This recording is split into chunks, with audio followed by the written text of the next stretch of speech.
Hola amigos, ¿cómo están? ¿Cómo están? Bienvenidos al 14º episodio de tu podcast La Oveja del Pastor. ¿Cómo te llevas con la fe?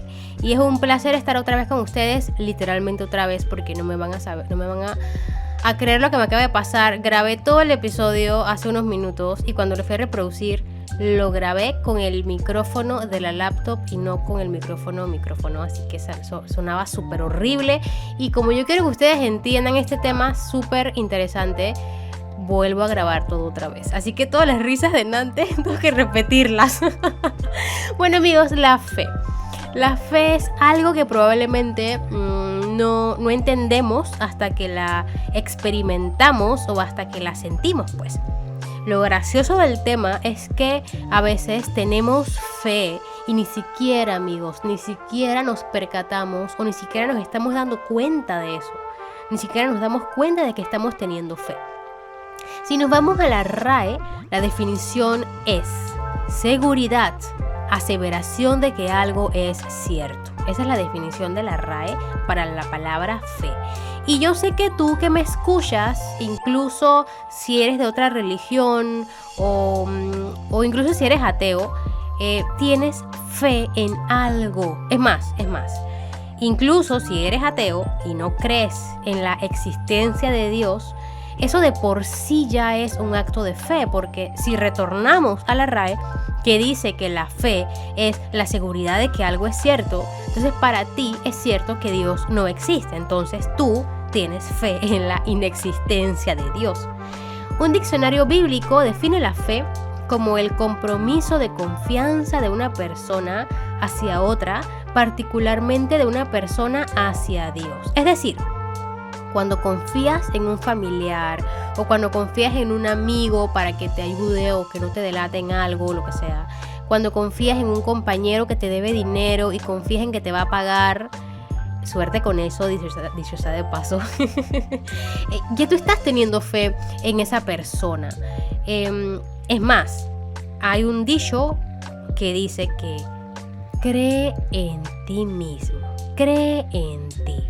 Si tú crees que todos tus logros son solo a causa tuya, de tus estudios, de tu intelecto, de tus capacidades, de tus esfuerzos, y crees que puedes conseguir todo lo que te propongas por ti mismo, tú estás teniendo fe en ti. Entonces quise decir esto a forma introductoria o de manera introductoria para que caigas en cuenta de que tú también tienes fe y que la fe es algo intrínseco en todos, independientemente de nuestra creencia religiosa o de nuestra supuesta no creencia. La Biblia además también nos proporciona una definición de fe y dice que la fe es pues la certeza de lo que se espera y la convicción de lo que no se ve. Es decir, los que somos creyentes tenemos certeza de lo que esperamos y eso es a Jesucristo cuando vuelva a la tierra.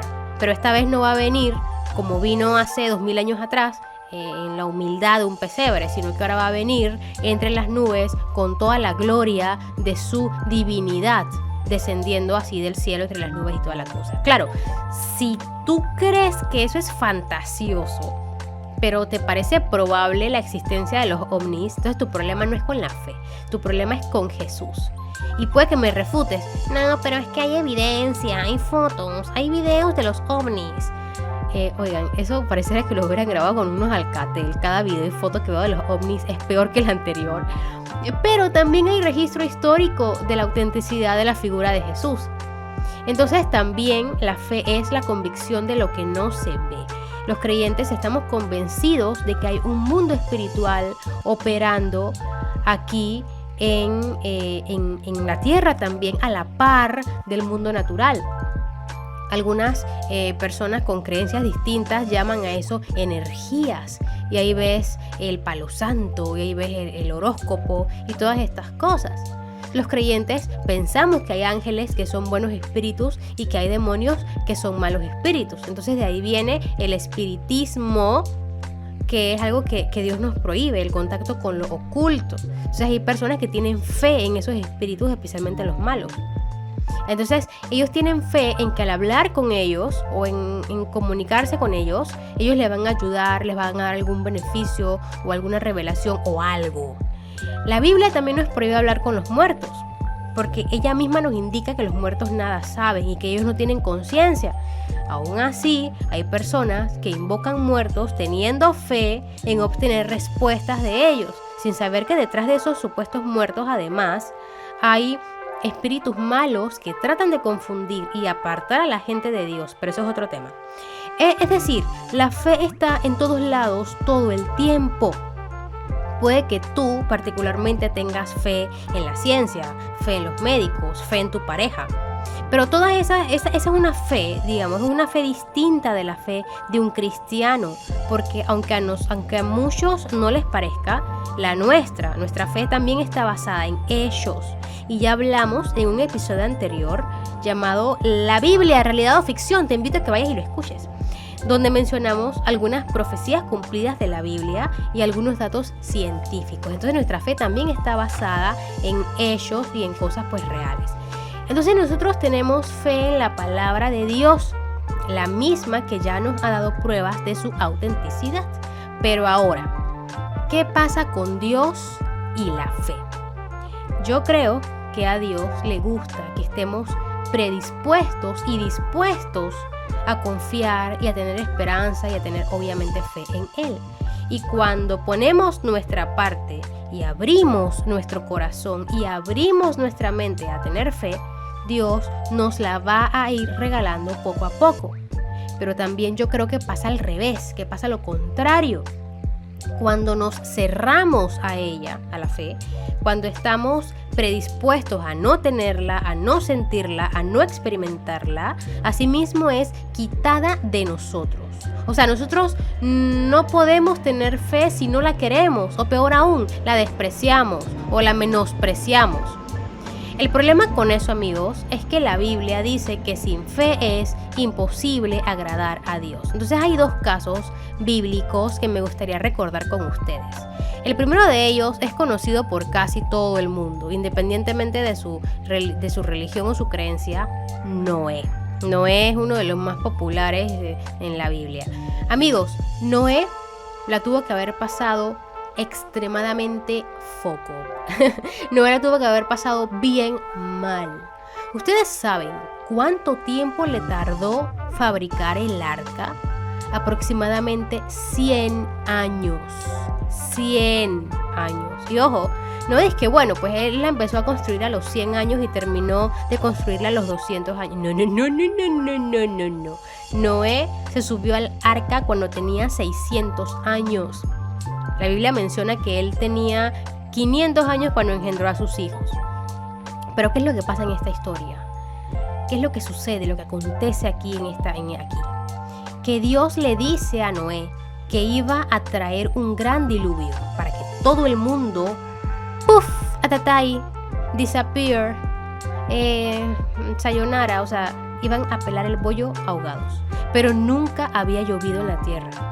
En Génesis se nos explica que había un vapor que subía de la tierra y eso era lo que regaba toda la tierra. Entonces imaginen al pobre Noé, de 500 años, tardando cerca de 100 años construyendo un arca para algo que él no conocía como una inundación, porque de hecho ni siquiera conocía la lluvia.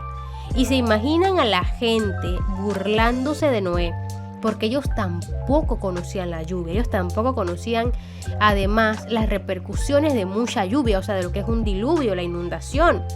La fe de Noé para soportar las burlas, la espera, la incredulidad de la gente, la incredulidad de sus vecinos, que ustedes conocen, amigos, cómo son los vecinos, o sea, esa fe tuvo que haber sido brutal y Noé le creyó a Dios. Y bueno, después de Noé tenemos a Abraham. Cuando nació su hijo, Isaac, Abraham tenía 100 años y Dios le había prometido que le daría una gran descendencia. Pero cuando Dios le dijo eso, Abraham no tenía ningún hijo. Y tanto él como su esposa Sara eran ya muy ancianos. De hecho, Sara ya ni siquiera menstruaba. Sin embargo, cuando Dios le dijo que le daría una gran descendencia, Abraham, contra toda lógica, tuvo fe. Y la Biblia nos describe que le creyó a Dios y le fue contado por justicia. Hay cientos de personas muertas a causa de su fe en Jesús. La Biblia habla de los que recibieron azotes, burlas, los que fueron apedreados, maltratados y se mantuvieron firmes en su fe. Entonces el Antiguo Testamento nos muestra la fe que miraba al futuro, ¿saben? La fe que miraba con anticipación la salvación prometida en el Mesías. Mientras que el Nuevo Testamento nos revela la fe que es la que tenemos nosotros también, los que vivimos aquí ahora, en esta época, en esta era, es la fe de los que estamos después de Cristo. Y tenemos una mirada en retrospectiva por el cumplimiento de la promesa de la salvación que ya se dio en Jesús. Entonces, hoy también hay gente perseguida a causa de la fe en Siria, en Corea del Norte, en China, en Nigeria, en Irán, en Somalia, etcétera, etcétera, etcétera. Entonces yo te invito a que abras tu corazón a la fe, porque tanta gente en peligro y que se siguen manteniendo firmes no es a causa de un lavado de cerebro, no es a causa de una locura o de una demencia colectiva, es a causa de algo que proviene de Dios. Pídele a Dios que te dé fe y la sostenga, pero que te dé fe en Él. Porque como vimos al principio, todos tenemos fe, solo que a veces no en las cosas correctas. Así que te invito a no tirar la tuya a la basura. Amigos, este ha sido el episodio 14, ¿cómo te llevas con la fe? Recuerda que puedes seguirme en Instagram, La Oveja del Pastor Podcast, y bajo este mismo nombre me encuentras en YouTube y en Spotify. Todos los links en la página web laovejadelpastor.com. Amigos, nos escuchamos el próximo viernes desde las 5 de la mañana. Chau, chau.